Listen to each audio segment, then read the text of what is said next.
Hey, this is another episode of TJ's Garage. It's been a while since I've made a video. I was kind of focusing on retiring. So now that I'm retired, I spent my first winter down in Florida. I brought the Street Glide here down in an enclosed trailer. I'm going to show you guys pretty much a foolproof way of tying it down and pretty much the ultimate wheel chock to hold it in place in this enclosed trailer. It was about a 1,300 mile trek and didn't have any problems tilting this thing down here, and I got some pretty foolproof ways to tie these bikes down. This is a 2015 Street Glide. We've been through this before. I've made videos for my Indian. The first thing I should tell you is there's a lot of upgrades on this bike. If you look around, it's between the lower speakers, the intake, floorboards, the mini apes, the chrome accessories here, the phone holder. We upgraded with the heated grips, painted interfering to remove the mirror mounts, painted intake. Down here we got the front wrap fender. We got the chrome lowers. It's a little dirty right now. Chrome painted lowers here, and quick release King Tour pack. Accessory lights on the back, slip-on Vance & Hines, and air wing rack right here with the LED light underneath. We're going to mount this up inside the trailer. If you guys have any questions about any of the accessories on the bike, just get back to me or send me a question. The first thing, real quick, the ultimate phone holder. This is a Galaxy S10. This thing is monstrous. This holder right here, which is the Kuryakin holder, holds it no problem. So if you're running Bluetooth, it comes with the accessory mount here, and it pivots. It's extremely secure, never had any issues. So if you're going Bluetooth, that's the way to go. All right, so come over here. This is a 6x12 trailer. We've got about 6.5 feet of height. It's a wide trailer. It's wide enough for one bagger, which is basically what I made the Street Glide into a bagger. Right here, the best wheel chock I've had so far is this Condor. As you can see, there's one outside too. I have two of them just because they're fantastic. If you want to permanently mount it, you got the bolts that go through the bottom of the plywood, but they also make a quick release kit that you can permanently mount to the trailer, and it slides right in here, and there's a locking bolt here, so you don't have to permanently mount it. I'll show you that mount at the end. But like I said, this comes apart real easy. Just pull a few pins and you break it down. Same thing with the cradle. It's quick, painless, it's light, and it's extremely sturdy. So if you got a bagger, full dresser, I've told Ultra Classics, I've told Indian Roadmasters, never had an issue. So what we're going to do is we're going to bring the bike in, and we're going to drive it up into this trailer, and we're going to show you a foolproof way of tying down this bike without having any issues for 1,300 miles. Okay? We're going to start it up. I'll roll it in here. My camera person will stop when I hit here, come around to the front so you can see how the cradle rocks as the bike goes in. Then I'll show you the foolproof way of tying it down. All right, here we go.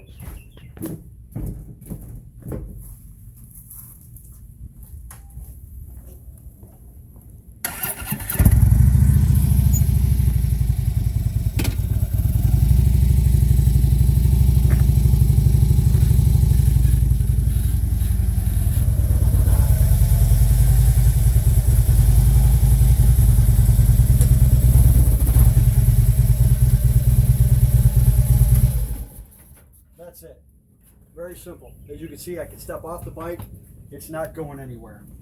I'm going to leave it in first gear. This lower wheel cradle is adjustable depending on the side of your wheel. You can move it forward or back. This fits my bike perfectly. As you can see, it doesn't go anywhere when I'm standing away from it. Now, first thing to start with, you can get these on Amazon. They make them for most bikes. They're an addition. They're tie-down brackets. You can see these are a little rusty because everything in Florida rusts. It's Chinese crap, but what are you going to do? It works. These are fantastic. If you don't have a tie-down point, most people use their crash bars down here, which are fine, but they do flex. This right here is tight, iron tight. It's not going anywhere. So what I did was I got these figure 8s. You can buy these anywhere. Bike Master makes them. They're figure 8s for tie-downs. So first thing you're going to do, you go through the top of your bracket. If you have these, okay? If not, you're going to use the handlebars, which is going to bring you up through here, right at the bottom of your handlebars. Some people go over the top of the neck with just a regular strap and they come down, which will work. But you're going to scuff up your neck and you might want to put a towel there. So this is simple. So what I got here is my figure 8, which I'm going to take my figure 8 and loop itself through. So basically what you got now is a knot that absolutely cannot go anywhere. Okay? So, if you got your other figure 8 and you're not comfortable with just hooking through your lower tie-down point, you can take your other figure 8, right? Now, you loop yourself through just like this. Now you already got 2 attachment points that are definitely not going anywhere. So what the hell do you do with these? How do you know these aren't going to go anywhere? Well, that's where these come in. So here's your tie downs, right? How the hell are you going to keep these from going anywhere? You're going to take that same figure 8, right? Slide it through, up and over the top. Pull. That's not going anywhere. Now you got 3 points that aren't going anywhere. What about your 4th point? Well, that's pretty darn simple. Here's your 4th point. You got to have a ratcheting end, right? It's got a loop. Where is it going? Nowhere. You take the other end of your figure 8. Go through here. Up and over the top. Give it a pull. It's not going anywhere. All your points are secure now. They're not going to bounce out. They're not going anywhere. Unless you under tension these, you're not going to have an issue. So the next question is, how far do you tension up your forks? Okay? Take your strap, go through the back of your ratchet, the back of it. Here's your angle, right? Everybody makes a mistake of going this way. You go through the back of it, right? Pull through the front and back on itself. This way, when you loosen it up and you pull this quick release, all you got to do is pull the pigtail and it comes out. So obviously this is too long, but here's what you're doing. You're basically ratcheting until it gets tight. You're just going to take a little bit of tension off of your forks until they go down. You don't want to over compress them or you're going to blow the seal. Notice I put my ratcheting end down towards the bottom because if it was up here, it's going to be rattling off my paint job, which I don't want. And remember, these will loosen if they are not locked all the way down. That's how these ratchet straps are supposed to be, all the way down. Some guys take a knot, tie it around it so it doesn't release. Some guys just leave them the way they are. Okay? Either way you can do it. You can tie a knot. This is foolproof. Some guys, which I've done in the past, I duct tape a rag around here so nothing moves or doesn't bounce against my chrome. But this is foolproof, okay? If you do have an issue where you don't have enough, if you notice right here, see how that comes out now? Because you went through the back, it loosens up real easy. If you do have an issue where your strap is too long, you can always just eliminate this figure 8, which is adding 12 inches. Okay, take that out. Put your strap back on like this, and it's not going anywhere. Now that frees up a lot of extra room for a tighter ratchet. Okay? Ideally, you really want these flat in the ratchet. I prefer to go over the top. Some guys go under the bottom. So I know this looks like a mess, but once you guys start doing it, it'll all make sense. So here we go. So we got that extra slack out of there. All right, this is a mess. Now we can start ratcheting. There you go. Now you got a lot of extra. And you can see it's taking a little tension out, but you're going to ratchet both sides individually. I prefer to leave my kickstand down as I'm ratcheting, and I just take about a 1/2 inch out of the compression on my pistons, on my front lowers. Now the other thing you might want to do, since you have multiple tie down in front, if you're not comfortable with sitting in the cradle, you can double wrap around the front wheel and go to your tie down. Same thing. And you'll just come over here and you'll tie down to your other front lower down here. And then obviously you're going to take another tie down and go to the other side of your fork. And we're going to do this without the figure 8 this time. Okay? I'm going to take the tail end, put the ratcheting end on the bottom, right? Like I said, you go through your back and come back on itself. Okay? Pull through. There you go. So this is going to show you with and without the figure 8. The figure 8 makes it nice because it's a foolproof way. It's not going to come off. This, if you hit a huge bump, there's a tendency for these to bounce out if you don't have enough tension on them. This will have enough tension. So if you look, as I ratchet, you're bringing down tension on your forks. Okay? You don't have to go insane on these things. You want this thing perfectly upright. That's all you're going to need right there. Okay?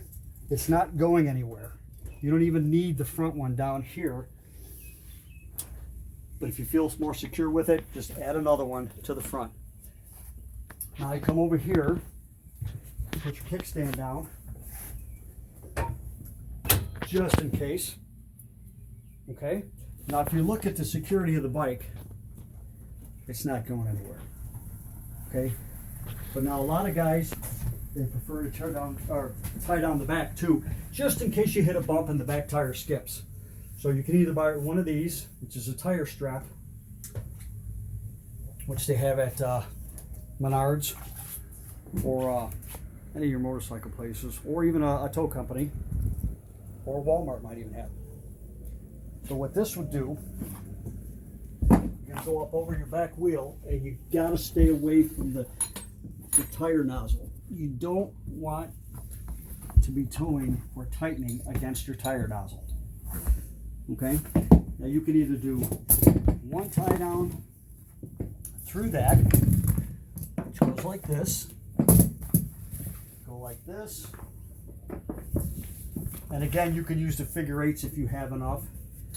All right, so you'd be going through to your ratcheting strap. Okay? What I prefer to do, I don't use this strap. Take my tie down, go through my wheel, making sure I'm away from the air nozzle or the tire nozzle, and I double wrap it so it doesn't slide left and right, and that's it. That's how I tie it down. Take the tension out of here. Sometimes you put a rag in there, depending on if, you know, for chafing, so you don't dull your chrome. That's it. You're gonna ratchet it down, and you're ready to go. I guarantee you, your bike is not gonna move. Guaranteed.